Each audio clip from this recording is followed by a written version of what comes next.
हरे कृष्णा। जगत गुरु श्रीला प्रभुपाद की जय। सभी को नव वर्ष की बहुत बहुत शुभकामनाएं। हम सबका प्रत्येक दिन कृष्णमयी हो, तभी हम सही मायने में अपने मनुष्य जीवन को सफल बना पाएंगे और तभी हमारा जीवन शुभ होगा। इस श्लोक में हमें भक्त और अभक्त में अंतर पता चलेगा तथा भगवान किसको विद्वान कह रहे हैं ये भी पता चलेगा। आज के श्लोक को आरंभ करने से पहले चलिए पिछले श्लोक की पुनरावृत्ति कर लेते हैं।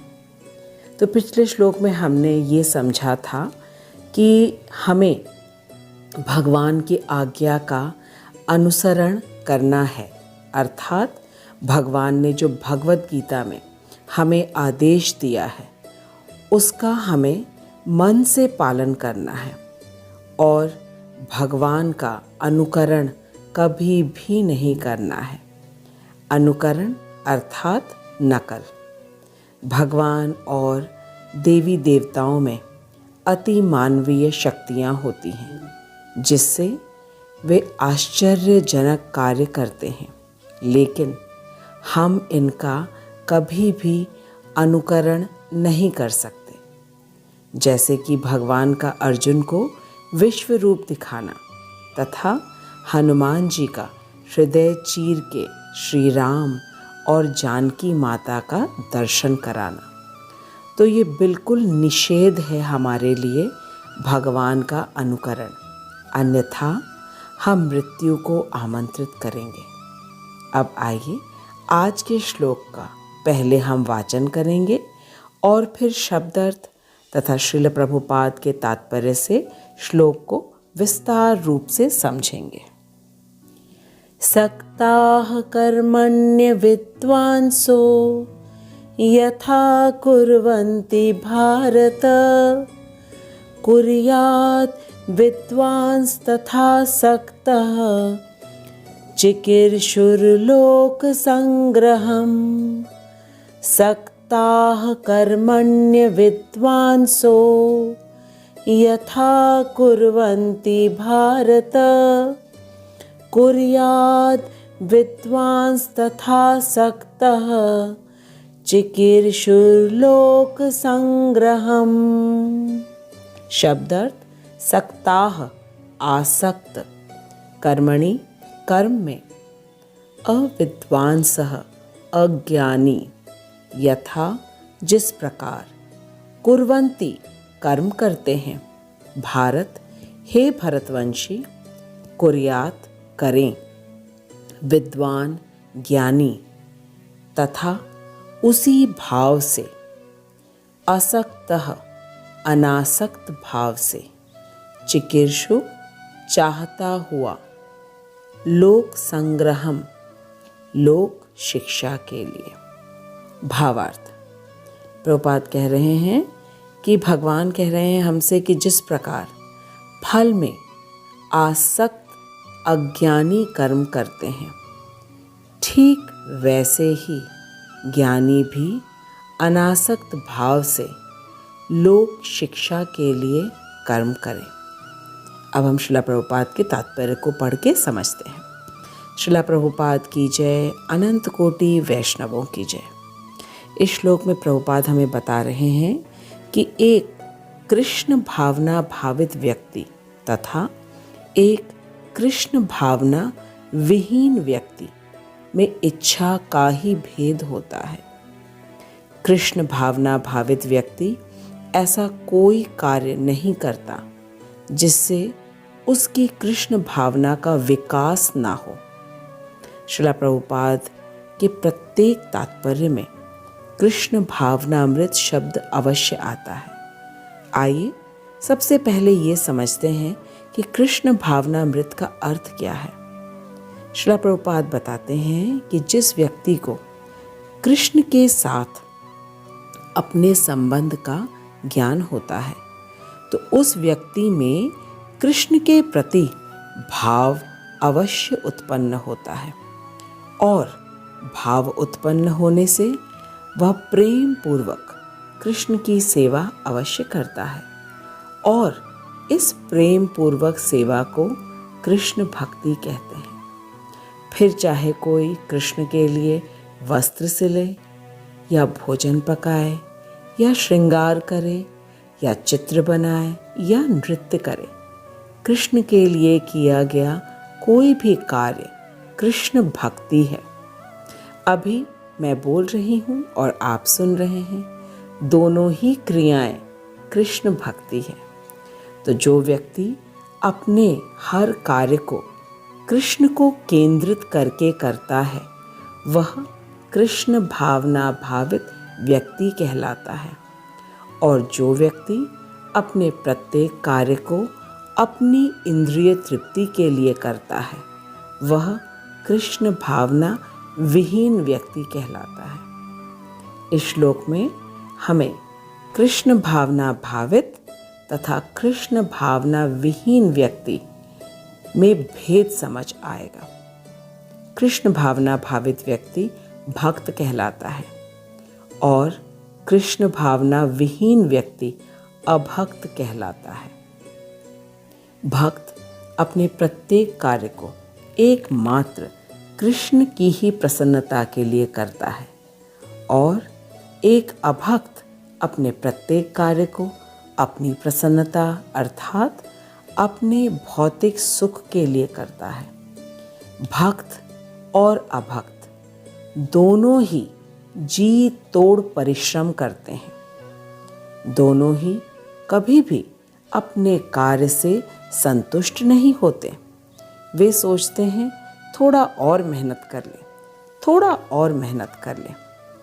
कार्य तो दोनों के ही एक समान प्रतीत होते हैं, लेकिन भेद है मात्र इच्छा का। भगवान अर्जुन से कह रहे हैं कि सक्ताः कर्मण्य विद्वांसो यथा कुर्वन्ति भारत। भगवान कह रहे हैं कि जिस प्रकार अज्ञानी लोग कर्म फल में आसक्त होकर कर्म करते हैं, ठीक उसी प्रकार ज्ञानी लोगों को कर्म करना चाहिए लोक शिक्षा के लिए। श्रील प्रभुपाद हमें बता रहे हैं कि भगवान ने अज्ञानी उन लोगों को कहा है जिनका अभी चित्त शुद्ध नहीं हुआ है और वे अपने सुख के लिए कार्य करते हैं, और ज्ञानी उन लोगों को कहा है जिनका चित्त शुद्ध हो गया है और उन्हें ये ज्ञान है कि वे शरीर नहीं बल्कि आत्मा है और वे नित्य कृष्ण दास हैं।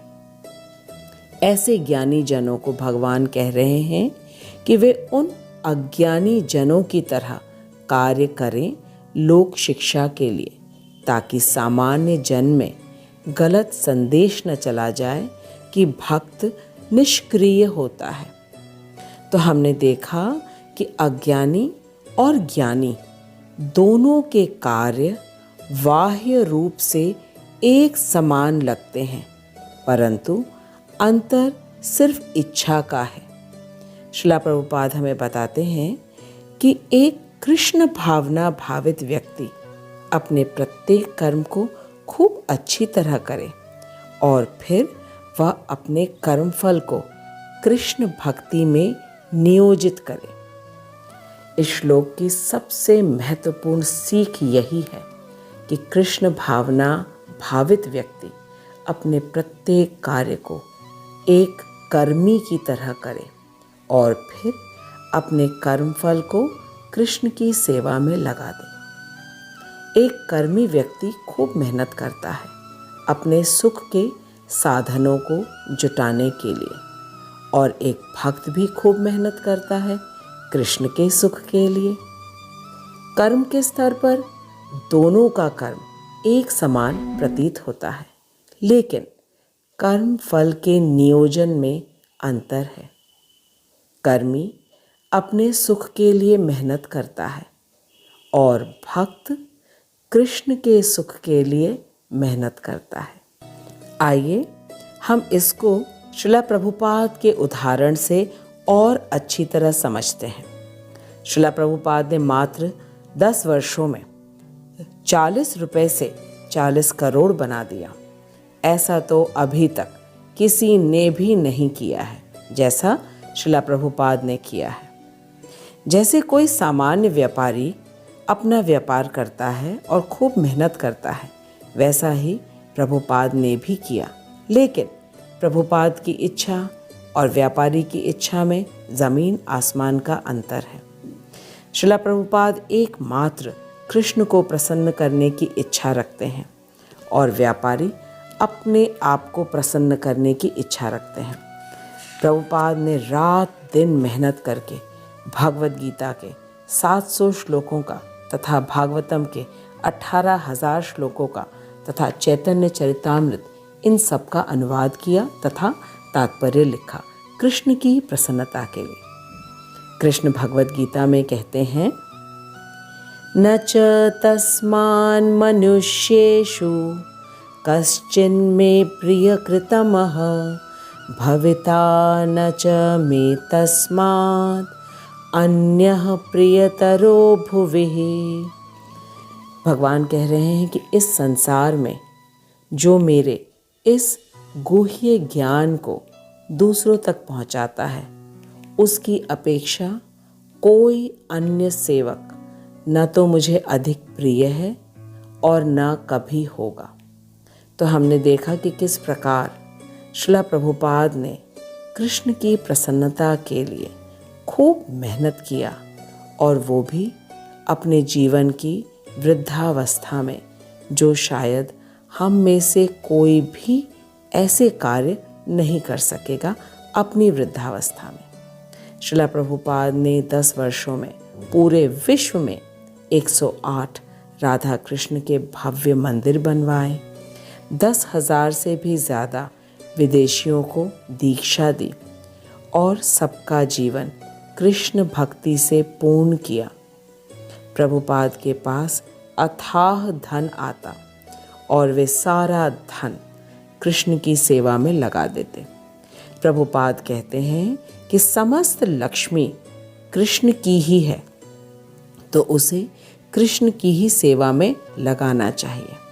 प्रभुपाद ने अपने जीवन के उदाहरण से हमें सिखाया है कि किस प्रकार एक कृष्ण भावना भावित व्यक्ति को कार्य करना चाहिए, ताकि जन साधारण को भी सिखा सके कि किस प्रकार कृष्ण के लिए प्रत्येक कार्य को करके अपने दुर्लभ मनुष्य जीवन को सफल बनाया जा सकता है। यह श्लोक अत्यंत महत्वपूर्ण है प्रचार के दृष्टिकोण से। हम सभी श्रीला प्रभुपाद के शिष्यों के लिए यह मार्गदर्शन है कि हम किस प्रकार अपने प्रत्येक कार्य को कृष्ण की प्रसन्नता के लिए करें तथा कर्म फलों को कृष्ण भावनामृत कार्यों में नियोजित करें। कृष्ण भावनामृत कार्य अर्थात मंदिर में दान देना, जिससे मंदिर में भगवान का श्रृंगार तथा प्रसाद की सेवा होती है। एक कृष्ण भावना भावित व्यक्ति प्रत्येक उस कार्य को करता है जिससे उसकी भक्ति बढ़ती है, जैसे कि मंदिर जाना, गीता भागवत पढ़ना और पढ़ाना, पुस्तक वितरण करना, और वह अपना प्रत्येक कार्य, चाहे वो नौकरी हो या व्यवसाय, सब कुछ कृष्ण के लिए ही करता है।